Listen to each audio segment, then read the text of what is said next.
All right, so everyone's talking about it. Elon Musk purchases Twitter for $43 billion. Now, that's a big deal, but I found a headline that I thought was a bigger deal that is related to real estate and finance, and that is that he did not pay cash. He financed the purchase of Twitter. He leveraged a loan against his Tesla stock, and then he also took a loan from Twitter, which I guess is really common when you buy companies like this. Here's the article I found. So right here you see Musk assembled $46.5 billion to fund his Twitter takeover, with his own assets backing 2/3 of that amount.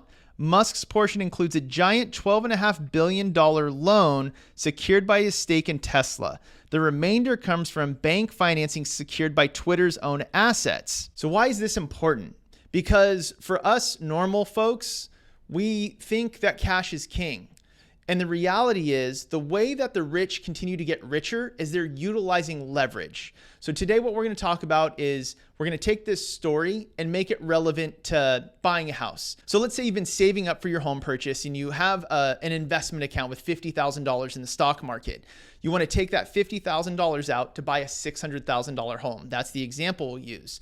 Well, what if you didn't use the full $50,000? What if you put the minimum down on your home purchase, which on $600,000, if you're a first-time home buyer, Fannie Mae and Freddie Mac guidelines, government-sponsored agencies, will allow you to put just 3% down. So on $600,000, that's $18,000. So what would happen if you left $32,000 in your investment account working for you in the stock market, and then you also put $18,000 down to buy a $600,000 home?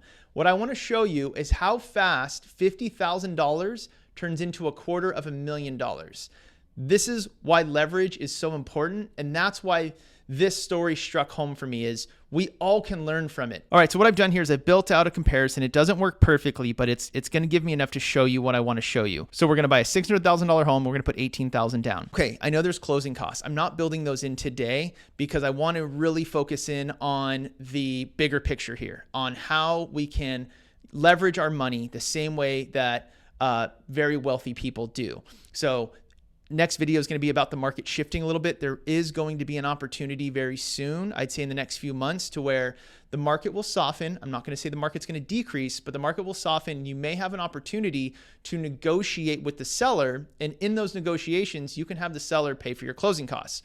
A whole nother story, total sidebar. We're not going to jump into that today. We're really just going to focus on making our money multitask today. I really want to drive this point home. So if we leave $32,000 in our investment account and we put $18,000 down, right? So we have $50,000 still. We have it working in two different places. Well, if I look at my net worth in 5 years, by putting $18,000 down, I have a total net worth of $276,000. $276,000 in just 5 years. I had a $50,000 net worth to start off. Now my net worth is over $276,000. That is assuming that the money I have invested in the stock market continues to earn an average of 7% a year. And then that my real estate earns appreciation of just 5% a year. So by having $50,000 broken up into two pieces, working for me in two pieces, I've maximized the amount of money I can make on that. Let me show you the breakdown. So if we come in and look at the details of this, you're going to see that at a 7% rate of return, if I left my $50,000 there, it turns into $70,881. It's not bad, right? $20,000 return on $50,000 over 5 years. It's not bad, but by breaking it up, look at how much better it does for me. My investment balance is now $45,000. Remember, I dropped that down to $32,000. So $32,000 turned into $45,000 over 5 years. What's most important here is my home value has gone from $600,000 to $765,000. So the market has made me $165,000 in gains on my real estate investment. And my loan balance is now down to $534,000. Because remember, when you're paying your monthly payment on your mortgage, part of that payment goes to the bank through the interest, and the other portion is paying you back. It's going to the equity of the home. You're paying down your loan balance just like you would with a car. So if you buy a $30,000 car and you finance the whole thing, out of the gate, you have zero equity. But when you make that last payment, let's say the car depreciates to $15,000, you now have an asset worth $15,000 that you could sell and get $15,000. Real estate works the same way. You're paying down your loan balance every single month, just like you would with a car. The difference is A house is an appreciating asset, not a depreciating asset. So you're earning money. You have money working for you in multiple ways. The market is working in your favor. And again, I used 5% real estate appreciation, which is hyper conservative right now. I think the national average historically is 4%.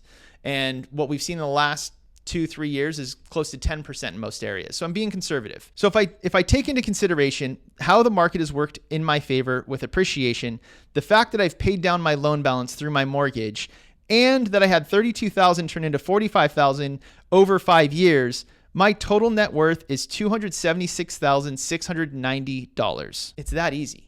$50,000. I did a minimum down payment to purchase real estate.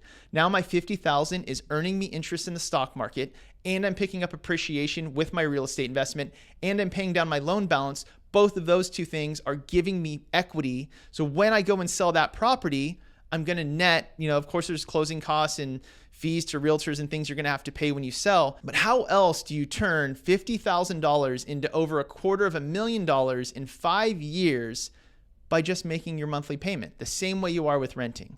So I've learned about this by doing this job and helping people who have made a lot of money, and I'm learning from what they did. And my goal, I'm 40 years old now, is to help you guys do it sooner. So you have questions, comment below. Let me know how I can help. Thank you so much. I'll talk to y'all soon. Cheers.